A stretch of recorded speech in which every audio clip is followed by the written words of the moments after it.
E se eu te dissesse que o maior erro da sua vida não precisa ser o fim da sua história? Que existe um caminho de volta, não importa quão longe você tenha ido? Que Deus não está esperando para te condenar, mas para te restaurar? Hoje vamos falar sobre um dos salmos mais honestos, mais crus e mais esperançosos da Bíblia. Um salmo escrito por um homem que tinha tudo, perdeu tudo por causa do pecado, mas encontrou algo muito maior: o coração de um Deus que restaura. Se você já sentiu que arruinou tudo, que foi longe demais, que não há mais volta, este vídeo é para você. Fica até o final, porque a história não termina onde você pensa. O contexto que muda tudo. Salmo de Davi, quando o profeta Natã veio ter com ele, depois de Davi ter possuído Batseba. Antes de lermos o salmo, precisamos entender o que aconteceu, porque o Salmo 51 não nasceu em um momento de inspiração poética. Nasceu em um momento de colapso total. Davi era o rei de Israel, o homem segundo o coração de Deus, o pastor que matou o gigante, o guerreiro invencível, o adorador apaixonado. Mas uma tarde, quando deveria estar na guerra com seus homens, Davi estava no terraço do palácio. Viu uma mulher linda se banhando. Batseba, esposa de Urias, um de seus soldados mais fiéis. Em vez de desviar o olhar, Davi deu o segundo passo, mandou buscá-la. Cometeu adultério. Ela engravidou. Para encobrir o pecado, Davi trouxe Urias da guerra. Tentou fazer com que ele dormisse com a esposa para que pensassem que o filho era dele. Mas Urias, homem de honra, recusou-se a dormir em casa, enquanto seus companheiros estavam no campo de batalha. Então Davi deu o passo final no abismo, mandou Urias de volta para a guerra com uma carta que ordenava sua própria sentença de morte.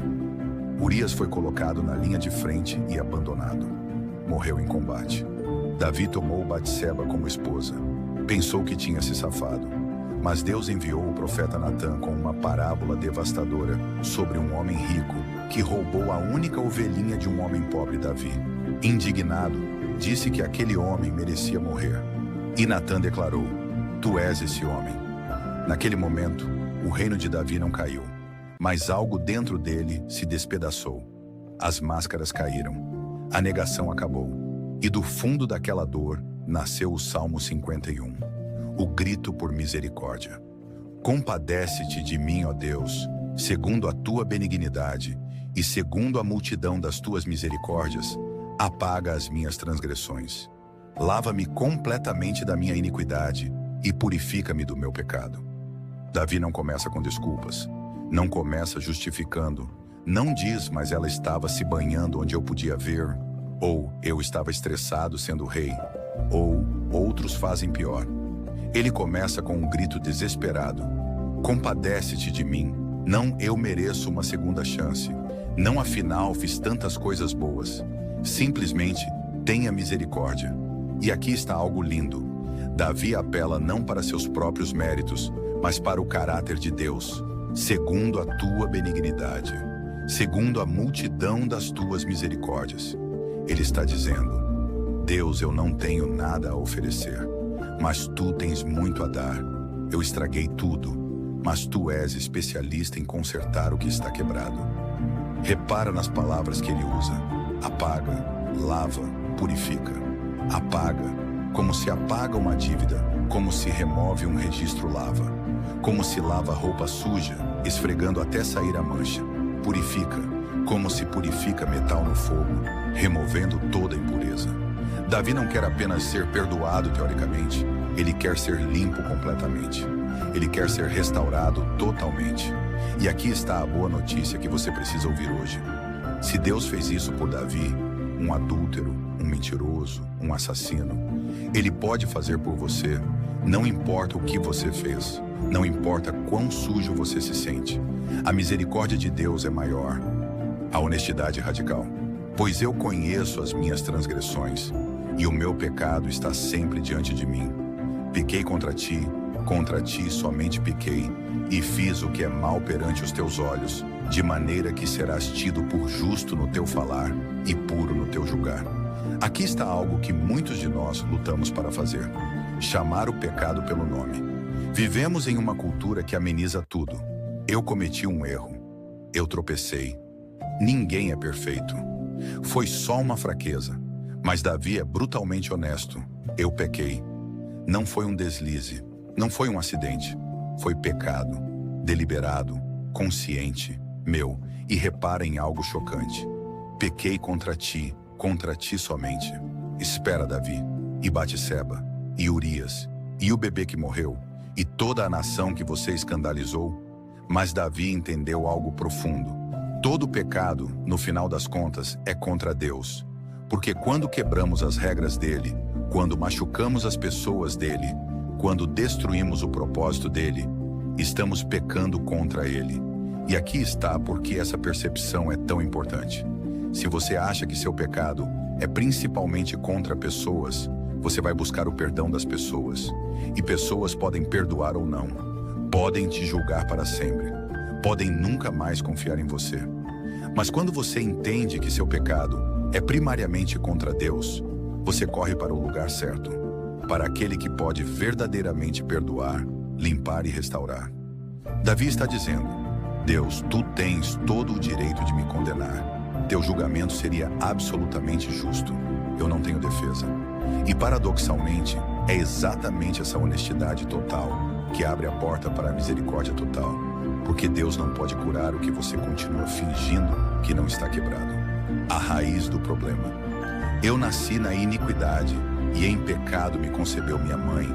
Eis que te comprases na verdade no íntimo e no recôndito me fazes conhecer a sabedoria. Davi vai ainda mais fundo. Ele reconhece que o problema não foi apenas aquela tarde no terraço. O problema está na raiz da sua natureza. Ele não está culpando sua mãe. Ele está reconhecendo a condição humana. Todos nós nascemos com uma inclinação para o pecado. Todos nós temos essa rachadura no coração. E aqui está por que isso importa. Se você acha que seu problema é apenas comportamento, você vai tentar se comportar melhor. Vai fazer promessas, vai criar regras, vai se esforçar mais. Mas se você entende que o problema é mais profundo, que está na sua natureza, você percebe que precisa de algo maior que força de vontade. Você precisa de transformação. Você precisa de um coração novo. E isso nos leva ao que talvez seja o pedido mais importante do Salmo inteiro. O pedido mais ousado.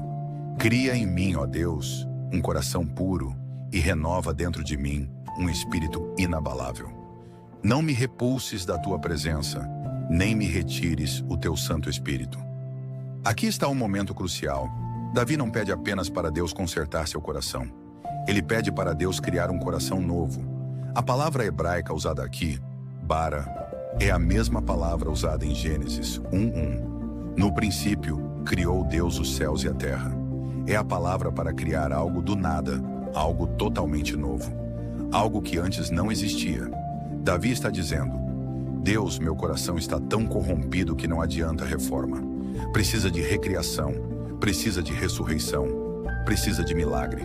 E então vem o pedido que revela o que Davi mais teme. Não me repulses da tua presença, nem me retires o teu Santo Espírito. Davi já perdeu seu filho, perdeu sua reputação, perdeu a paz na sua família. Mas nada disso se compara ao terror de perder a presença de Deus. Ele viu o que aconteceu com Saul, o rei anterior, quando o Espírito de Deus se afastou dele. A loucura, o desespero, o vazio. E Davi está implorando: Deus pode tirar tudo de mim, mas não tire você de mim, porque sem você eu não tenho nada, com você eu tenho tudo.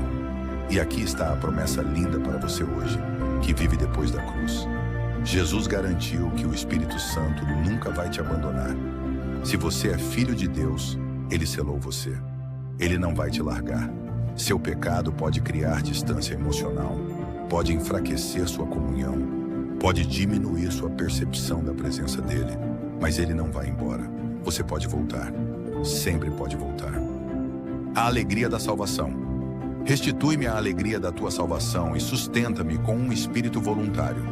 Então, ensinarei aos transgressores os teus caminhos e os pecadores se converterão a ti. Repara numa palavra crucial aqui. Restitui Davi não pede, dá-me a alegria. Ele pede, restitui-me a alegria. Porque ele já tinha conhecido essa alegria antes.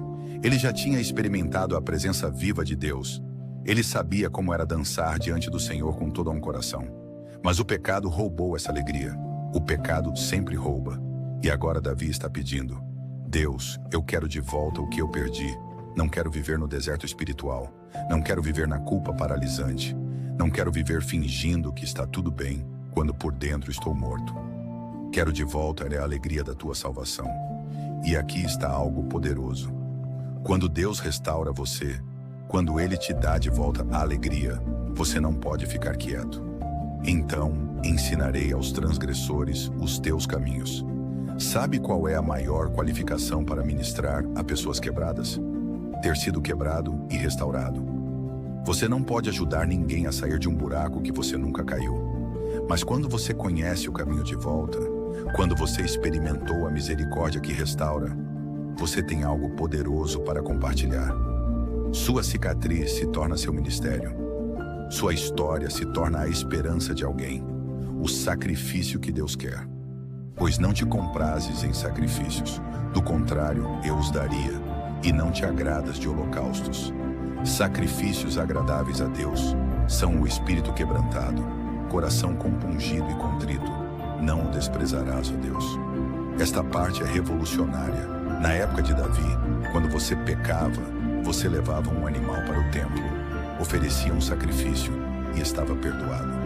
Simples, transacional religioso. Mas Davi está dizendo algo radical. Deus, sei que poderia levar 1000 animais ao altar, mas tu não queres isso. Tu queres algo que eu não posso comprar, não posso fabricar, não posso fingir. Tu queres meu coração quebrantado. A palavra quebrantado aqui não significa apenas triste. Significa completamente despedaçado, moído, sem orgulho, sem pretensão, sem máscaras. É o coração que finalmente para de se defender e se entrega completamente.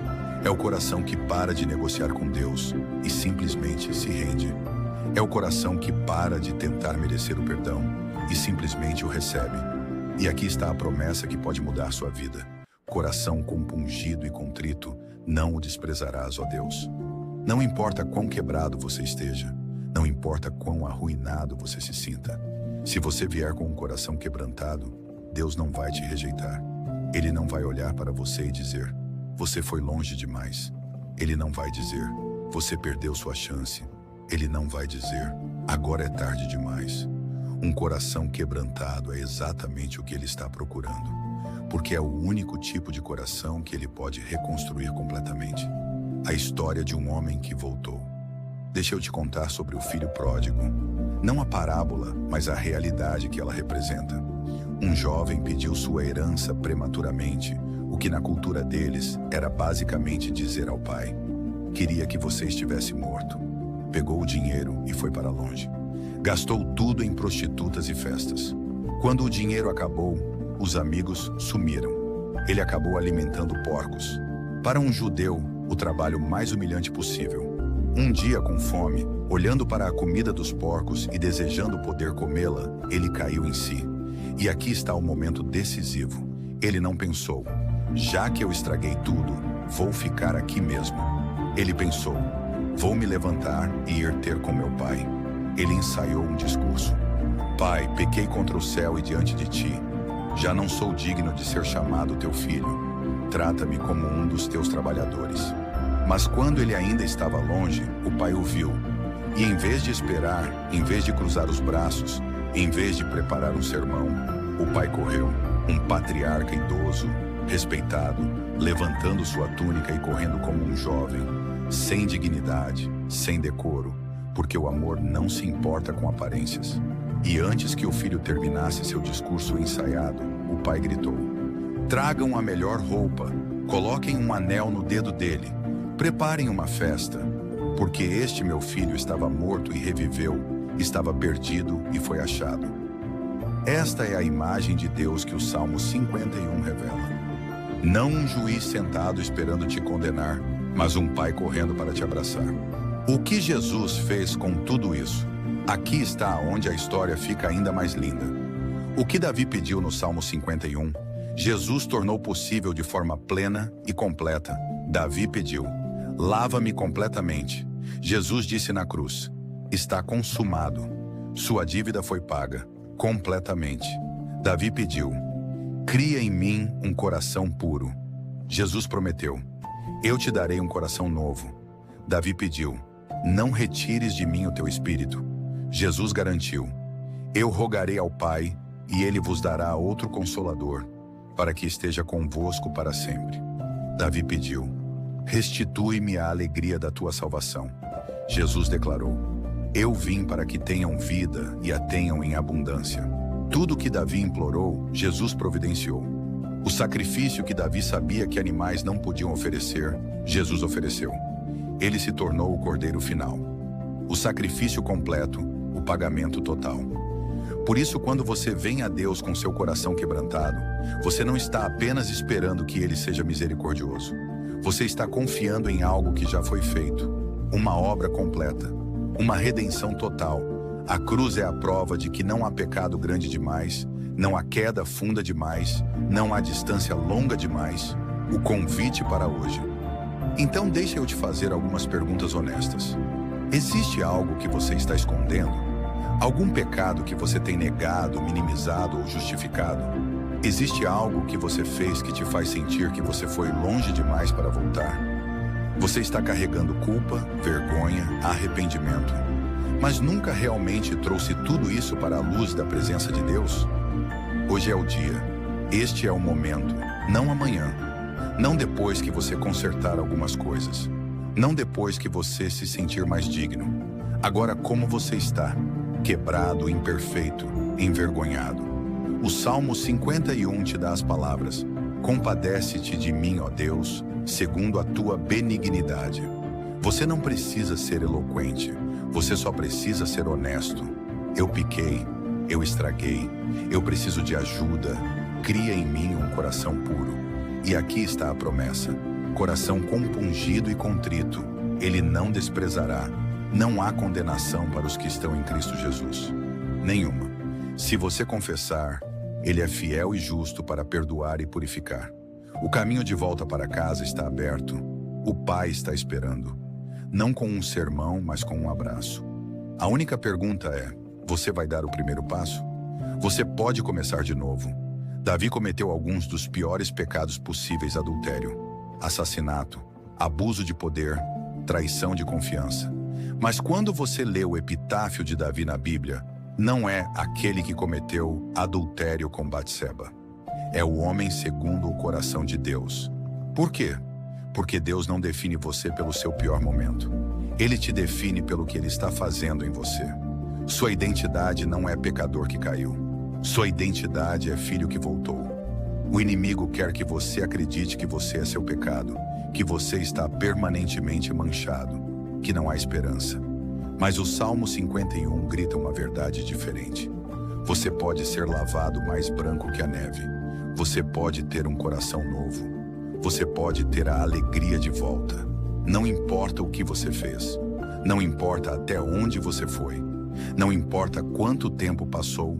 O caminho de volta para casa está aberto. E o Pai está esperando. Esta mensagem pode ser a mais importante que você vai ouvir este ano. Então eu preciso pedir algo de você. Primeiro, se você está carregando algo, culpa, vergonha, pecado não confessado, eu quero te convidar a fazer algo agora. Pause este vídeo.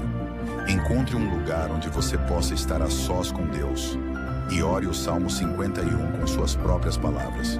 Seja brutalmente honesto. Deus já sabe de tudo mesmo. A questão é: você está pronto para parar de esconder? Segundo, nos comentários, sem detalhar o que foi, simplesmente escreva: eu escolho o recomeço. Isso vai ser um compromisso público do seu coração com Deus e vai encorajar outras pessoas que estão lutando com as mesmas questões. Terceiro, compartilhe este vídeo. Você conhece alguém que está preso na culpa? Alguém que acha que foi longe demais? Alguém que precisa saber que existe um caminho de volta? Seja você um instrumento de Deus para levar esperança a essa pessoa hoje. Se você ainda não é inscrito, inscreve-se agora. Nas próximas semanas, vamos continuar explorando salmos que falam sobre restauração, esperança e recomeço. Lembra-te, coração compungido e contrito, Deus não despreza. Você pode voltar, sempre pode voltar. O Pai está esperando. Até o próximo vídeo.